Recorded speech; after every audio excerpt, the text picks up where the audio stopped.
Dinky Doors. Hello. If you're just joining us, you might not realise that we're on an unexpected mission to save the world. And the Supreme Leader scouted this location for our next door. Quite exciting. This was the design of a teleportation device amongst these phone boxes. Really exciting. But what we actually made is this, the teleportomatic. It's a bit different. Yeah, the Supreme Leader isn't always the best designer. But in this video, we're going to show you exactly how we made it. So stick around and enjoy. First though, time for some toast. Oh God, I love toast.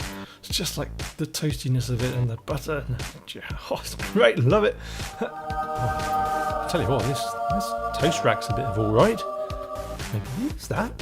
Could maybe go into this metal tube and God, it would almost be the start of a teleportation device. It'd be amazing. Put some brackets on. I could put maybe a tubey thing on the top for. Yeah. Could even maybe still use it to. No, actually, it's a terrible idea. It won't work for jam at all. What was I thinking? Stupid! Yeah, well, better have some more taste. Oh, what a mess. Oh, what a disaster. Right, time to exact my revenge on this toast rack. Yeah, I can see that if we put some holes in here, that could work. And put the brackets in and a few bolts, that would hold it in place. That'd be quite good. Yeah, so they could go in there, and then my tube, which I've just got from a cable reel, could go in there. And these are where the bolts could go. Yeah, that could work. First, power tools. Oh, God, I could just use my drill. Very exciting. But these are where the holes are going to need to go.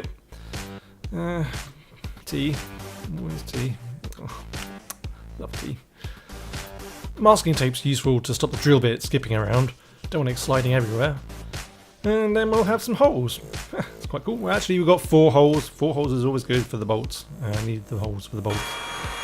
Tidy desk there. You don't want bits of metal in your hands. Terrible. Right, there we go. That's sort of all bolted together, looking quite sturdy, quite swish. Maybe need a bit of tightening up. Maybe if we put this metal bar along the bottom, that will hold things in place a little bit. Yeah, still a bit wobbly, so I'm actually going to put some more holes into the brackets, tidy desk, and then use some of this perforated metal to hold it all in place. Oops, bit more skill. Trim it off, and hopefully the whole thing will be a bit more sturdy. Ah, there we go. That looks good. Yep, definitely working. Nice and firm. Great. Well, I suppose we'll probably need a bottom on this as well, so I'm going to mark out and trim a bit more metal. Make some flanges on it. Flanges are good. Bend it in place and actually add some more bolts as well, and then hopefully we've got a stable structure for the bottom. Does it work? Strong and stable. Always good. Yeah. Right, well, for the next step we're going to use some polymer clay. I use Super Sculpey, and I've actually got 2 different types here.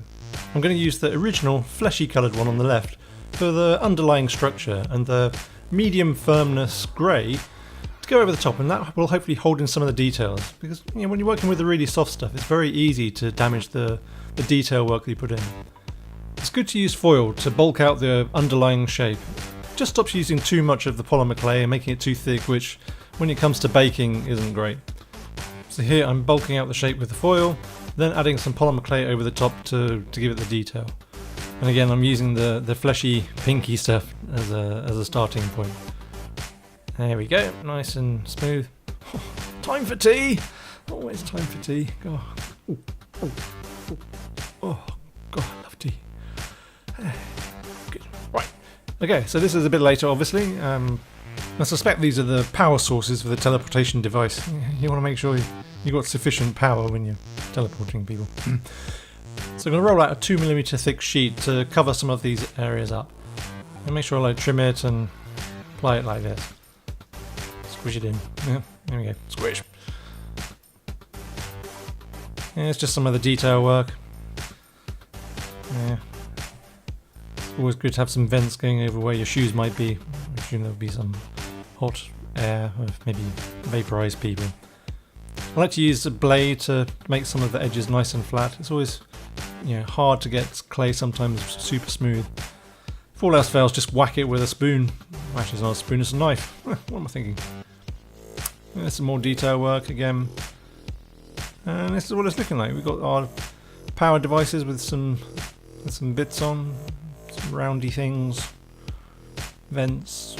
Yeah, right, better bake it. That's 130 degrees, and I did it for 40 minutes because some of it's quite thick. So there we go, all nice and baked. Now I can touch it without fear of damaging it in any way.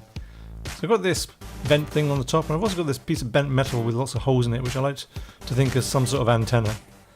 And on the sides I want to have 2 areas on either side. So here I've just bent over the metal and bolted it in place.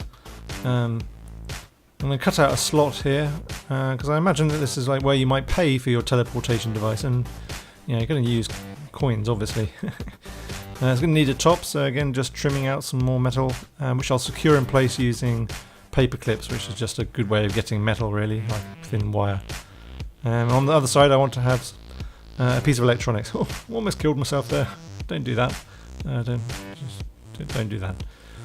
Alright, I'm using polymer clay really just to hold this in place, which I baked again, not very long, 20 minutes, 130 degrees centigrade. Now again that just means everything is nice and firm. So I'm using foil again, secure it in place with some paper clips, and then covering it in some of the pink polymer clay, and then again covering that in the slightly firmer medium polymer clay. Alright, I can't bake this plastic vent that goes on the top, so I'm going to have to make a hole. And I'm going to squish it in place and then bake that, and then eventually that should work. Right, well I've added loads of detail here, lots of pipes and tubes. I imagine this is like how these things work. You know, when you're teleporting people around, you need tubes, and that's what I put on place. Yeah, great. This circuit board has got just too many lumps of stuff on it, so I'm going to have to chop them off. Then I can squish some polymer clay in the back and then use that to squish into the metal. All important, needs the Dinky Doors logo. Yeah. And again, baking again, gosh, so many bakes, so many bakes. There we go.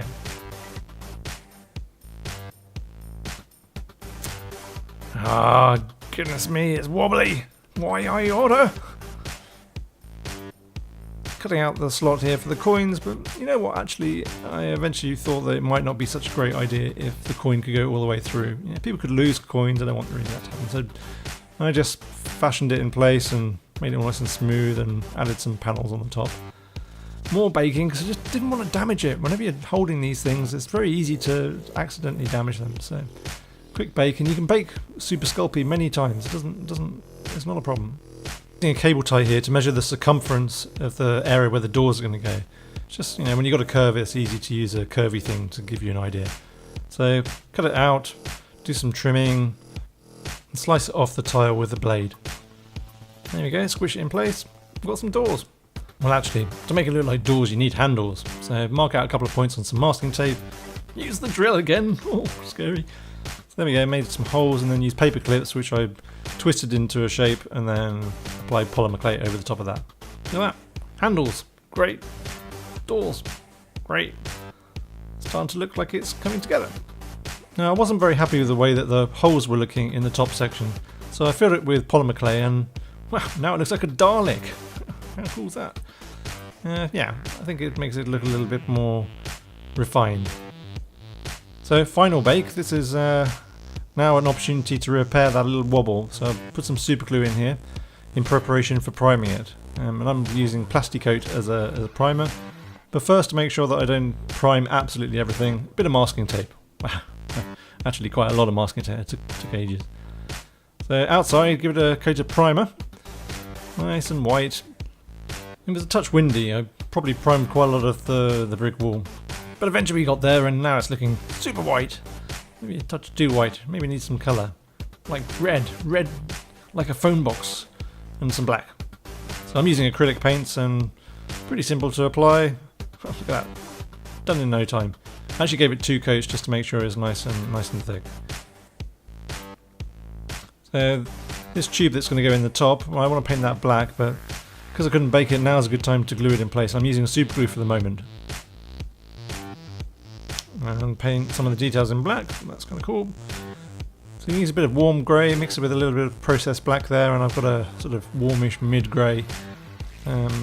Adding some details with some silver, so this is the coin slot, and I've brushed on, or dry brushed on some areas of the black just to make it look like it's scuffed a little. So it all looks a bit clean at the moment, so maybe a bit of a dark wash. So use some burnt umber, a bit of processed black and a good spoonful of water. Mix it all up until you've got a sort of dirty looking colour, and with a wet rag and a paintbrush you can splush it on and then wipe most of it off. And It kind of sticks in the holes and gives it that weathered look, which is really important for a convincing paint job. There we go. I mean, it's maybe a little hard to see, but it now looks a little bit more grungy. Time to get rid of some of that masking tape, well actually all the masking tape.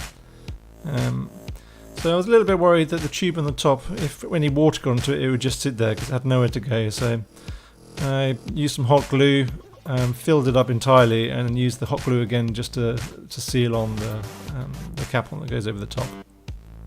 And there we go. That's the finished paint job. It's looking quite snazzy, but maybe a little bare. It needs some decals, I think. So in Adobe Illustrator I designed a few labels and I printed them out. Not quite sure which ones I'm actually going to use, so maybe I'll cut out a few and see which ones look best. Need to use a very sharp knife for this. There you go. This is the combination I decided to go with in the end.